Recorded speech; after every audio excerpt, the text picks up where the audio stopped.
When you read the title, you probably thought I was going to condemn yet another woman who decided to cheat on her husband and go into the darkness of an illicit relationship. But this time, I want to tell a story of infidelity that I didn't condemn. So, once upon a time, there was a woman. Every day she delivered goods together with her husband. They worked together in sales. And in her spare time she was fond of psychology. She had an adopted son named Ruslan.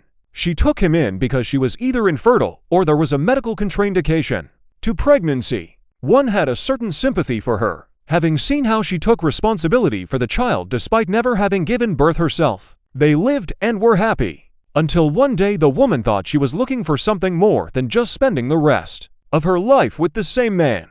So she started dating another man. Her lover was skilled at delivering physical and emotional satisfaction. He even gave her a new, expensive cell phone. But happiness built on deceit and betrayal can never last long. Soon her husband found out about the betrayal, and the news quickly spread throughout the neighborhood. In the blink of an eye, everyone turned their backs on the woman.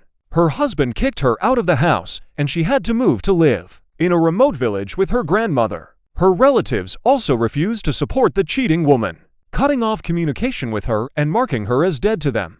In desperation and hopelessness, she began calling everyone she had ever had any contact with and finally contacted me. I was surprised by her call because we lived in different cities and hadn't seen each other in years. But I was even more surprised when she began to tell me, practically a stranger, the whole truth about her treacherous life with her lover. I was not ready for such frankness, but her story sounded like a hopeless cry. It was like she was saying, "Accept me, just accept me." Her story was like the confession of a man repenting on his deathbed. My modesty did not allow me to give her everything she longed for, but I decided to help her at least financially and sent her money to provide her basic needs for a while. I also advised her to seek the help of marriage counselors and psychologists to support her and help her cope with her emotional difficulties. She thanked me for my help and promised to recover, rethink her actions, and strive for a better life. I understood that it was her choice and her responsibility to seek forgiveness and change.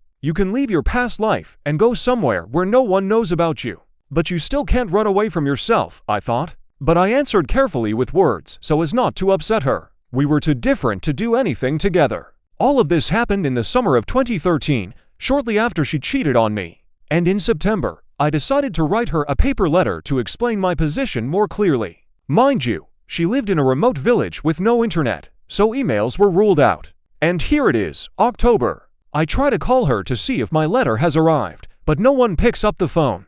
I call again a week later, no answer. Well, I guess you decided to go to Moscow after all. I hope you'll have better luck there, I think, and let her go from my soul to free floating.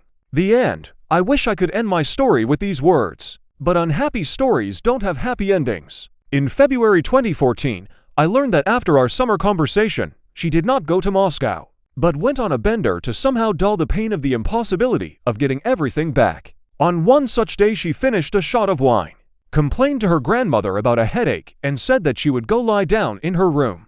But she had no sooner taken a couple of steps than she collapsed on the floor. The doctors arrived a few hours later and pronounced her dead from cerebral hemorrhage. This explains the fact that I could not call her and her cell phone was off all the time. By that time she was long dead.